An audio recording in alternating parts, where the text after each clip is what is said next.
Look at చేసే అవకాశం లేదు.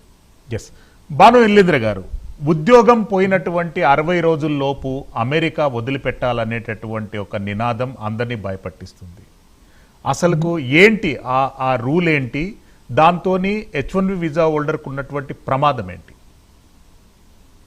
2016-17 రెగ్యులేషన్స్ మారినప్పుడు, కొత్త రెగ్యులేషన్స్ పాస్ చేసినప్పుడు USCIS 60-day discretionary grace period ఇచ్చారు. ఎవరికి? H1B వీసా హోల్డర్స్ కానీ L1 వీసా హోల్డర్స్ కానీ వాళ్ళు ఉద్యోగం రిజైన్ చేసినా లేకపోతే ఉద్యోగం టర్మినేట్ చేసినా వాళ్ళకి 60 రోజుల కంటే ఎక్కువ I-94 వ్యాలిడిటీ ఉంటే వాళ్ళకి డిస్క్రిషనరీ 60-day గ్రేస్ పీరియడ్ ఉంటుంది. ఆ గ్రేస్ పీరియడ్ లో వాళ్ళు ఇంకో ఆపర్చునిటీ దొరికితే ఇంకో కంపెనీకి H1B ట్రాన్స్ఫర్ చేసుకోవచ్చు, లేదా వాళ్ళకి వేరే స్టేటస్ చేంజ్ చేసుకోవడానికి ఛాన్సెస్ ఉంటే వేరే స్టేటస్ కి స్టేటస్ చేంజ్ చేసుకోవచ్చు, లేదా అమెరికాను వదిలేసి వెళ్ళిపోవాలి 60 రోజుల లోపల.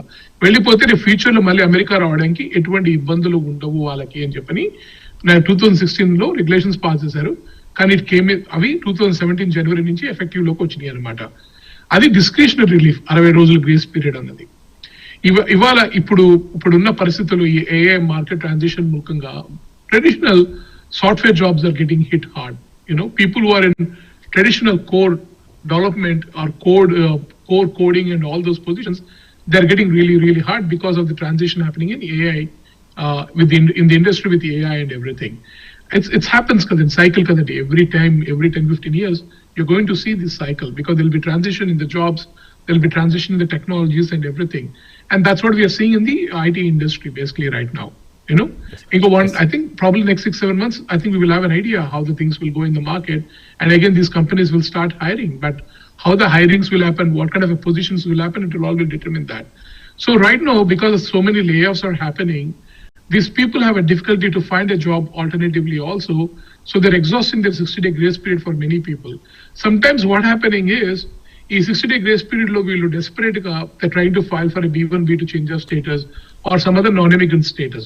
While they file, they're pending, they're trying to file again change of status to H1B or some other status. అలాంటి వాళ్ళకి ప్రాబ్లమ్స్ వస్తున్నాయి, ఎందుకంటే వాళ్ళకి స్టేటస్ లేదు, they're in the discretionary period. అంతే కదండి, 60-day గ్రేస్ పీరియడ్ అనేది స్టేటస్ కాదు, అది గ్రేస్ పీరియడ్ వాళ్ళకి. భాను ఇల్లేంద్ర గారు, కన్క్లూజన్ పాయింట్ గా చెప్పండి.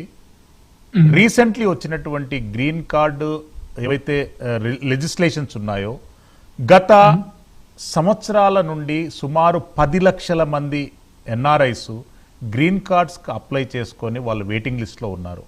వాళ్లకు ఈ కొత్తగా వచ్చినటువంటి లెజిస్లేషన్స్ ఎలాంటి సూచనలు ఇస్తున్నాయి? Conclusion point. వాళ్ళ క్యూ అయితే మారదు కదండి, వాళ్ళ క్యూ అయితే అట్లాగే ఉంటుంది. ఓకే, వాళ్ళు క్యూలోనే ఉంటున్నారు. కానీ ఏంది అంటే కొంతమందికి ఇప్పుడున్న పాలసీ ప్రకారంగా there will be certain people, they may have to go to the consulate, get immigrant visa and then come back into this country. Now they're making it as a mandatory for them to go to the consulate, get the visa and then coming back to the US. Certain people, they may still be able to file adjustment of status here if they have more equitable factors. Equitable factors అంటే మీకు తెలుసు కదా, మీరు లాయరే, మీకు తెలుసు, మీరు journalist అన్న కూడా మీరు లాయర్ కూడా, సో మీకు బాగా తెలుసు వాటి గురించి. సో ఎక్విటబుల్ ఫ్యాక్టర్స్ ఎంత ఉంటే then they will be able to file adjustment of status. Point ఏంటంటే right now it is about what you are doing in this country also matters right now. Just not coming and doing work over here. What are you contributing to the society also matters to you right now. How you are participating in the societal activities also matters right now for you. So those are the things people have to understand. Start contributing to the community, participate in the community activities. It's very, very important for us right now. And not only for us, this is for the entire world, right? These regulations or the policy shift what is made by the USCIS with the adjustment of status applications, it's for the people from the entire world. మన Indians కి చెప్పడానికి తక్కువ impact అవుతాయేమో compared with other countries. Yes, Sannireddy garu, 4 లక్షల మంది F1 visa మీద ఉన్నారు, 3,70,000 మంది H1 వీసా మీద ఉన్నారు, 10 లక్షలకు ఎక్కువగా మంది గ్రీన్ కార్డ్ హోల్డర్స్ అప్లై చేసుకొని ఉన్నారు. వాళ్ళకి మీరు కన్క్లూజన్ పాయింట్గా ఏం మెసేజ్ ఇస్తారు? First of all, I understand the problems. Everyone, I'm so sorry. I think these kids, especially the F1 kids, they have to go through it. H1 మీద ఉన్నోళ్ళు, families తో పాటు ఉన్నోళ్ళు, they have to go through this. Unfortunately, we need to respect the laws. But at the same time నా message ఏంటంటే don't look for a green card or look for a technology update.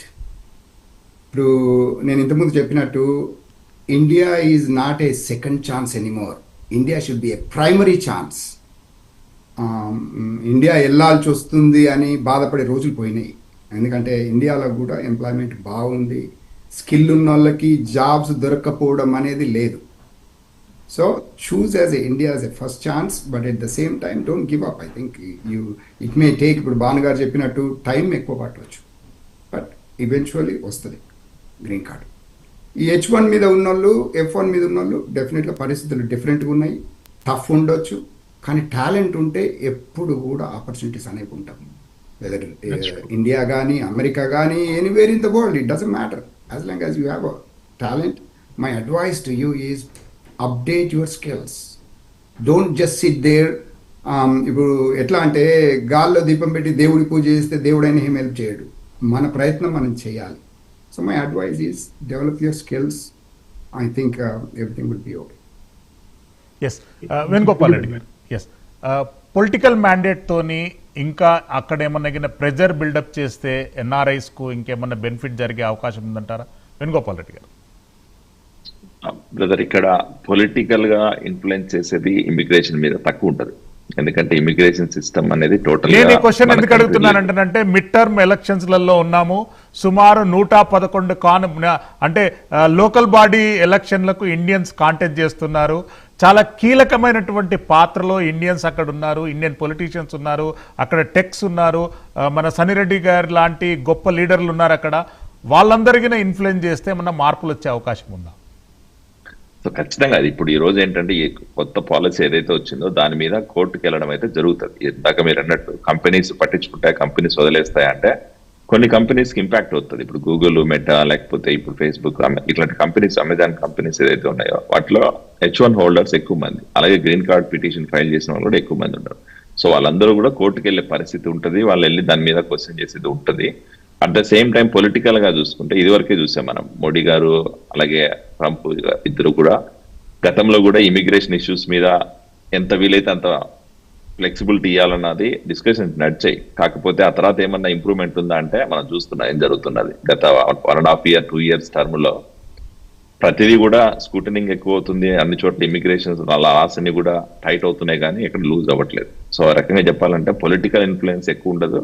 Immigration policies తీసుకొస్తున్నారు దేనికంటే వాళ్ళు ఏదైతే illegal immigrants ఇక్కడ ఉన్నారో వాళ్ళని బయటికి పంపించాలనే ఉద్దేశంతో ఈ పాలసీస్ అన్ని కూడా ఎక్కువ టైట్ చేస్తున్నారు.